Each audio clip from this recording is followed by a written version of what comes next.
शीर्षक फुसफुसाती दीवारें। सब एक चिट्ठी से शुरू हुआ। लिफाफा पुराना था, कागज पीला और भुरभुरा, मानो वह दशकों से मेरे पास पहुंचने का इंतजार कर रहा हो। मेरा नाम टेढ़े मेढ़े असमान लिखावट में लिखा हुआ था। स्याही इतनी गहरी कि लग रहा था जैसे इसे खून से लिखा गया हो। मुझे भेजने वाले का नाम तो याद नहीं आया, लेकिन वापसी का पता परिचित लगा। ब्लैक होलो मैनर, शहर के किनारे पर स्थित वह परित्यक्त हवेली जहां जाने की हिम्मत कोई नहीं करता।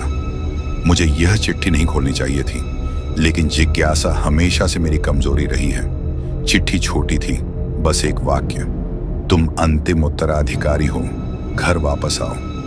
मैंने पहले तो हंस दिया। अंतिम उत्तराधिकारी किस चीज का? एक ढाती हुई हवेली और एक ऐसे परिवार के नाम का जिसे कोई याद भी नहीं करता। लेकिन इन शब्दों ने मुझे अंदर तक कचोटना शुरू कर दिया। मैं यह एहसास नहीं छुटा पा रहा था कि मुझे ब्लैक होलो की ओर खींचा जा रहा है, मानो किसी अदृश्य शक्ति ने मेरी आत्मा को जकड़ लिया हो और मुझे अपनी ओर खींच रही हो। अपने बेहतर निर्णय के विरुद्ध मैं चल पड़ा। हवेली धुंध में एक राक्षसी छाया की तरह उभरी। इसके शिखर आकाश को खरोंचते हुए से लग रहे थे। हवा सड़ान से भरी हुई थी और जैसे ही मैं आगे बढ़ा, जमीन मेरे पैरों तले चरमरा उठी। सामने का दरवाजा चरचराता हुआ खुला और धूल और मकड़ी के जालों से भरा एक विशाल प्रवेश द्वार दिखाई दिया। दीवारों पर चित्र लटके हुए थे और उनकी आंखें मुझे देख रही थीं, जैसे मैं अंदर कदम रखता। कोई है? मैंने आवाज लगाई। मेरी आवाज खालीपन में गूंजती हुई। कोई जवाब नहीं। मैं घर के अंदर और गहराई में चला गया। मेरे कदमों की आवाज गलीचे में दबती हुई सी लग रही थी। हवा हर कदम के साथ और ठंडी होती जा रही थी और मैं हल्की फुसफुसाहटें सुन सकता था, आवाजें जो मानो दीवारों से आ रही हों। वे इतनी धीमी थीं कि समझ में नहीं आ रहा था, लेकिन मैं उनके इरादे को महसूस कर सकता था। वे भूखी थीं।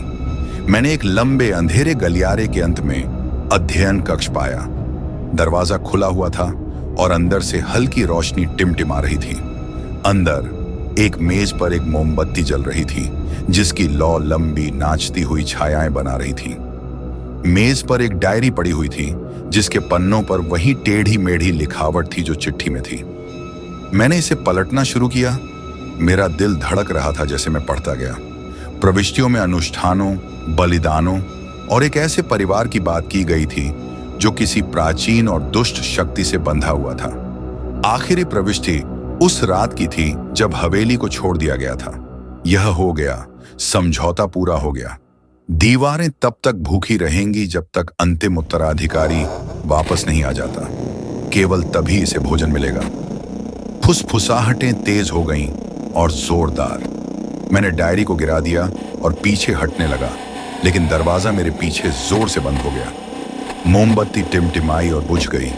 कमरे को अंधकार में डुबो दिया।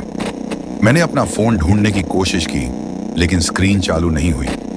फुसफुसाहटें अब गहरा शोर बन चुकी थीं। मेरे कानों में चीखती हुई आवाजों का कोलाहल। और फिर मैंने इसे महसूस किया। एक ठंडी रेंगती हुई मौजूदगी मुझे लपेटते हुए मुझे दीवार की ओर खींच दी। मैंने संघर्ष किया, लेकिन कोई फायदा नहीं हुआ। दीवार तरल की तरह मेरे सामने हट गई और मुझे निगल लिया। मैं प्रवेश द्वार में जागा। चित्रों की खाली आंखें मुझे नीचे से देख रही थीं। सामने का दरवाजा गायब था, उसकी जगह ठोस पत्थर ने ले ली थी। फुसफुसाहटें अब शांत थीं, लगभग सुकून देने वाली, लेकिन मैं अभी भी उनकी भूख को महसूस कर सकता था। मैं फंस गया था, ठीक मेरे पहले वालों की तरह। दीवारों ने अपना उत्तराधिकारी हथिया लिया था और अब वे अगले का इंतजार कर रही हैं। क्या तुम भी उन्हें सुन रहे हो?